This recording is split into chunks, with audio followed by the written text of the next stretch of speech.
Hey everybody, it's Scott Steen with the winnersandwhiners.com coming to you from the Legion of Picks studios on the expansive first floor of the Winners and Whiners Sports and Entertainment Complex to bring you today's Deep-3. As always, don't forget to like, don't forget to subscribe, and I'm not kidding. You're not going to forget. Yeah, you know what? While you're thinking about it, just do it. You could be old and forgetful like me, so what the hell? You got the mouse. Just cruise over, hit that thumb, give us a subscribe if you haven't done so already, and let's get it rocking and rolling here, guys. We always appreciate the recognition. This is going to be something happened today that would never have happened before. So I want you guys to make sure you put your picks in. Let me know what you're playing in the comments section. We had something happen today with our cappers that I challenge any other page anywhere to match. All right, so hang out for the shout outs here in a few minutes. As we get to that, we're gonna have a lot of fun. All right, and of course, don't forget to check us out at Winners and Whiners and SnapSalt.com for deep dives when you're doing your own capping. Of invaluable resource for information on all games going on in America every single day. And of course, don't forget to check out our partners over there at PointsBet.com for all of you New Jersey people. If you haven't done it yet and you're in the great state of New Jersey, you are missing out. PointsBet.com. All right, quick recap of yesterday's action. We went, I'm saying hi to Carol Burnett's mom, by the way, there. What did we do? We went 1-1. We had the Nationals Braves under 9.5. I had that capped with Julio Teheran as the Braves starter. They scratched him, bumped him back to tomorrow.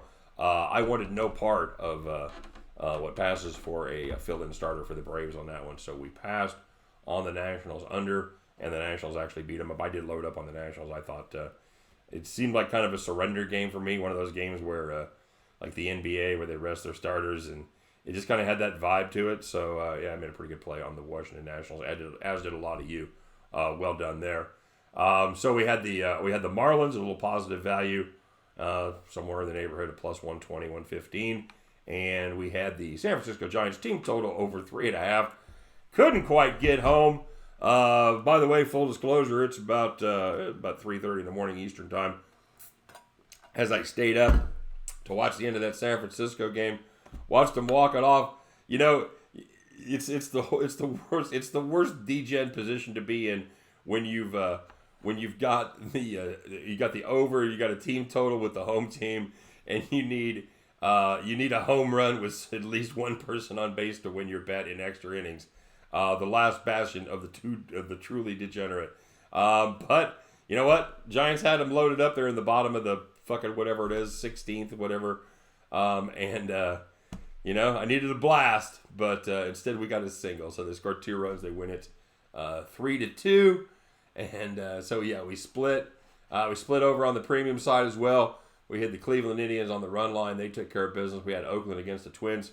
They had a little, bullpen meltdown as Mike Fiers couldn't get out of the 7th inning. Went 6 2/3, gave up 1 run. Had 2 runners on base, 2 outs. Couldn't get the last guy. They bring in a reliever to pitch to Eddie Rosario, and he leaves a. He's got a nice little 2-seamer with some downward motion on it, and he threw it, and the ball, it just there was no break to it at all. It stayed right at knee high. Eddie Rosario went down and got it and absolutely launched it into the upper deck at Minnesota. So that was doomed us there. 1-1 we go. So let's go on to today's pick, shall we? Taking first a look at the battle of the Keystone State as the Phillies take on the Pirates. I'm looking at this game right here, and I'm looking at the team total over for the Phillies. I don't, I'm guessing it's going to be 5.5. We've got the over under is 10. Phillies are actually the dog here, so it's a possibility that we may catch 4.5, 5.5, but I don't think so. I think they're going to make it 5.5 each side. And honestly, I like it either way. Obviously, I like it a lot more if it's 4.5. We might catch a juice 4.5. That'd be nice, but I don't think we will as we look at the team total there. Jake Arrieta is on the mound for the Phils. Against Jordan Lyles for the Pittsburgh Pirates. And, Lyles, he pitched really well for like the first almost 2 months, first month and 3/4 of the season. And then on May 23rd, he woke up and realized that he was still Jordan Lyles. And, of course, Jordan Lyles has a career ERA in 8 seasons of over 5. And he's like, oh, my God, I suck. And, since then, he pretty much has sucked since May 23rd. He's got a 10.17 ERA and a whip of 1.94. His opponents have scored 50 runs in those 7 games. And in his road starts, just gets better and better for him. 29 runs in 4 road starts in that stretch. You know what? The Phillies aren't scoring a ton, but I think Jordan Lyles should be the elixir for what ails that offense. Give me that Phillies offense to light it up and go over 5.5. Yeah. All right. You know what? If we lose that one, I'm going to look back and go, what the hell were you thinking?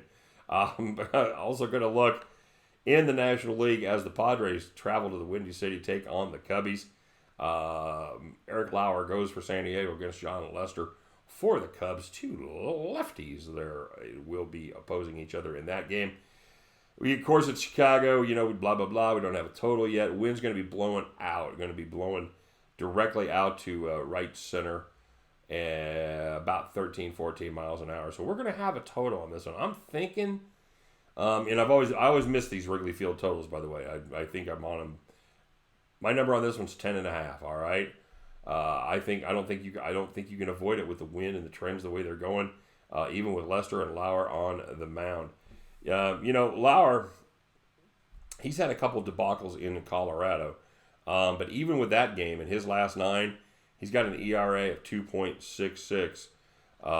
He's given up 26 earned, 42. But here's the deal: if you take out the 2 Colorado starts that he just melted down in Colorado, his 5.75 road ERA goes to 3.34. If you toss the 2 at Colorado. Again, you throw out that one. The Colorado and so toss out the Colorado game. The Padres have held their opposition to 14 runs in just 8 games. Lauer doing a pretty fine job on the road as long as he can't see tall mountains. Lester, on the other hand, he's having a John Lester season. 3.74 ERA. He's been good at Wrigley. 2.62 ERA at home. But here's the deal. This is a dirty little secret. Both of these offensive teams are bad against lefties. San Diego's 22nd in the majors in average. And the Cubs, second to the last. They check in at 29th in average against southpaws.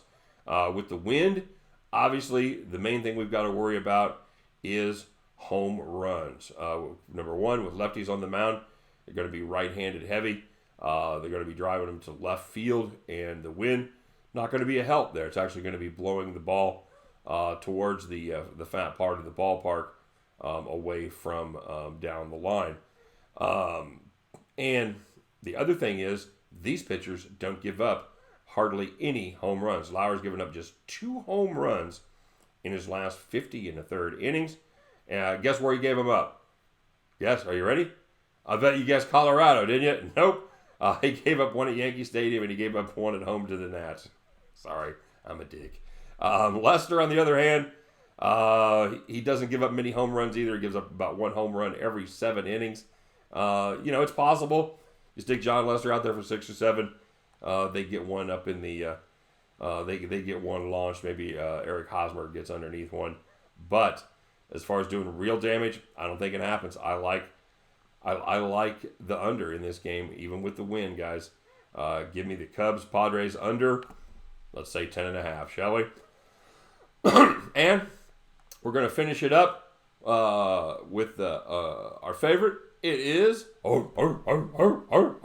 it is doggy style, everybody. We are doing it doggy style. We're turning them around, doing it dog style. This one, we're taking a look in the American League East as those Red Sox travel to Baltimore to take on the Orioles. Orioles catching plus 190 as they oppose the formidable lefty David Price of the Sox. And the Orioles, hey, you know what? They got one major league player on their team, and his name is John Means, and he'll be making the start for the Birds tomorrow night, or tonight, rather. He was their all-star representative, and he's been very good. Now, here's the deal. I'm tempted to play this first 5, but I'm going to play the full game because I'm greedy. I hate the Baltimore Pen. They're dreadful. If this one comes back to bite me, I'm going to be pissed off. Means he struggled in his last game. It's part of the reason we're getting this good a price on this, besides having David Price go. He struggled in his last game, but before that one, in his last 10 games prior to that one, he has a 2.37 ERA with a 1.02 whip. I'm going to say last time out was a one-off until I improve differently.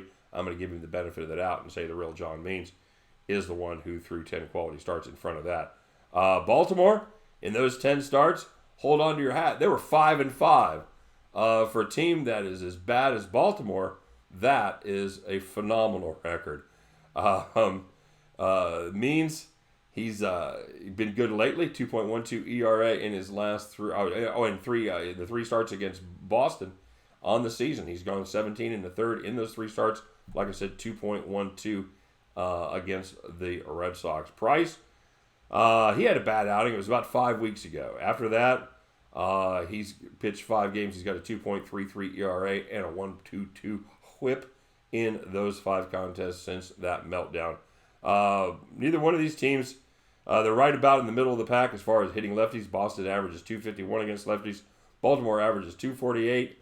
You know what? We're just getting a good price on this. Almost 2-1 on our money.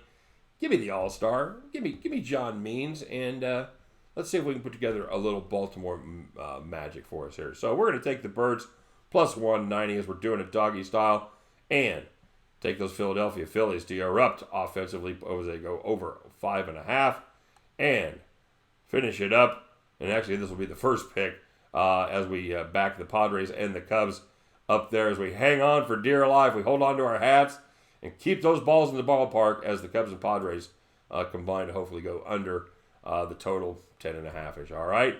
So we're going to get down on those 3 bets. At the end of the day, we're going to grab our winning tickets. You and I, we are going to all head back to the window. All right, guys, let's take a quick look. As always, put up the information for the premium service.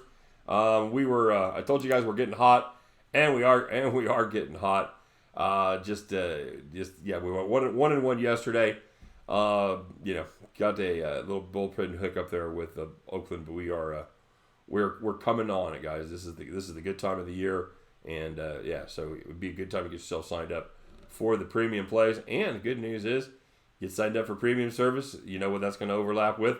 It's going to overlap with a little bit of preseason football. Could be a little NFL premium pick in your future. If you're interested, follow the link right there. Get yourself signed up. All right, guys. Now let's get to what I was talking about on the shout outs today. Everyone who posted picks, myself included, which is a rarity when you guys do well, but everyone who posted picks today was a profitable capper. All right? I've said it before. I'll say it again. I know there's a lot of shows out there. I know there's some live shows. I know that you guys watch them because I've seen you out there. Oh yeah, I'm trolling around. I'm checking out the competition. But I still think we have the best cappers anywhere on YouTube in our comment section. Prove me wrong. Come at me, bro. All right? Here we go. All right, let's get her started here. Starting off with, and we had a real battle for capper of the day, by the way. Did Legion of Picks make it 3 in a row? We'll have to find out. Ninja 13, he had Miami and Washington. He hit both of those, as those go 2-0 plus we'll call that plus 225 right there, my friend. Well done, Ninja. Get a King. Made one play and made it count. That's why I had to stay up and watch that San Francisco game. So many of us had action on that. He had the Giants there, or she. I don't know. Geta. I don't know. Could be either way. But whoever it is, they had a winner today. They went 1-0. Hit that San Francisco pick. Kent P. Kent P. had a fine day. A very fine day, as a matter of fact. He only made 2 plays, but he made them for multiple units. He had 3 units on that San Francisco play, and he had 2 units on the Nationals. The way I do it, that's 2-0 for plus 500 right there. Fine job, Kent P. Miguel down there in NOLA. He had the St. Louis Cardinals, had the Miami Marlins, missed on the Arizona and Atlanta games, but because he picked up a little value on both the Cardinals and the Miami Marlins, he goes 2-2 plus 31. Excuse me. He also has Thurman Saturday night in the fight against Manny Pacquiao plus 120 for a Gurr playing it full throated there for throwing a grand at it. Very nice. Good luck, brother. He's also got under 11.5 rounds at plus 295. I don't know about that one. That's I kind of looked this up a little bit, and I saw Thurman. He's got a lot of wins by knockout, but he hasn't had any in like the last 7 years. And he hits hard, I know, but Pacquiao can take a punch. That one I don't love so much, but he's only got a hundo on that one at plus 295. So hey, hit them both, Miguel, and prove me wrong, all right? Because I know almost nothing about the fight game, although I have read about this one a little bit. Mikey B. Mikey B always has the best words, man. Always has the best encouragement for us. He said, bless the chat for a new day, new money. He said, but most of all, we're blessed because we woke up. You're absolutely right, my friend. Any day on the right side of the dirt's a damn fine day. And Mikey B, he ended up going 2-1. He has St. Louis on the run line, and he had Cleveland on the money line. He did lose Oakland on the run line. However, that cost him a little bit. That was minus 175. However, Mike B still made a profit, went 2-1 plus 25. Nicely done, Mikey. Goo Wop Gucci. Very fine day as he had the Marlins under. He had the Twins, the Giants, and the Toronto Argonauts tonight in a game that I faded him on. I liked. I had good luck fading Toronto, but even they couldn't play bad enough as they only lose by 10. So he cashes out when he loses on the D-backs, but that's the only loss. He goes 4-1 on the day, plus 290. Nice job, Gucci. The Legion of Picks. Here we go. Legion of Picks. He had the Brewers. Had the A's first. Oh, this is my favorite play right here. This is master capping class right here, kids. Had the Brewers the A's first 5 on the run line for 1 unit. Check as that game was 1-1, and the A's pick up the win with their half a run. And then he had their opponents. He had the Twins on the money line for the full game. Hell yeah, brother. That's a master class right there as he hit that one too. He also had the Astros on the run line and the money line. Both of those covered. You add it up at the end of the day. The only blemish on his record was a Reds game under 10. Legion of Picks. He goes 5-1 on the day, plus 390. Very, very nice day. But he didn't quite get there as Kent P has the clean sheet, hitting both of his multi-unit picks. So, to recap, all my profitable cappers, Legion of Picks, 5-1, plus 390. Gucci, Goo Wop Gucci, plus 290. Mikey B, picking up a quarter unit, plus 25. Miguel and Nola, picking up the value plays, even at 2-2, he goes plus 31. Get a King goes 1-0 plus 100, and the Ninja, he goes 2-0 for plus 225. But at the end of the day, it is Kent P 2-0, 3-unit play and a 2-unit play, adds up to plus 500. Kent P, congratulations on the toughest capping day we've ever had. You, my friends, stand head and shoulders above him. You are the capper of the day. Congratulations. Hey, man, and if you guys aren't getting in on the capper of the day contest, get yourself out there and do it. And I was thinking about this. I think I'm going to get a shirt. I'm going to do one of my infamous shirt deals for anybody that can run off. You know what? I'm going to try to make it 5 in a row. We'll see what happens. We'll see what happens. It could be too hard. I was thinking 3, but that's not. Have we had a 3? I think we had 1 3. All right, you know what? I'm going to compromise. Let's make it 4. Anybody can be capper of the day 4 days in a row. I will send you the T-shirt of your choice from the school or organization of your choice. We're still working on getting the Winners and Winers stuff put together in mass production, so I can just send out a cool shirt to you guys. Anyway, that's what that's about. So, yeah, capper of the day. Make sure you put your picks in. Hey, have a great weekend, guys. Let's make some money. All right, let's keep making money. Nice job. keep showing them what you got, all right? And I'll keep putting you guys out there as the best cappers anywhere around, all right? Guys, have a great day. Have a great weekend. Have fun. Stay hydrated, everybody. Going to be hotter than shit over a lot of America. So if you're somewhere else where it ain't hot, or if you're somewhere in America where it ain't hot, congratulations, because the rest of us, well, our balls are sticking to the leather every time we sit down. All right, you guys have a great one. Take care. I'll see you tomorrow. Bye-bye.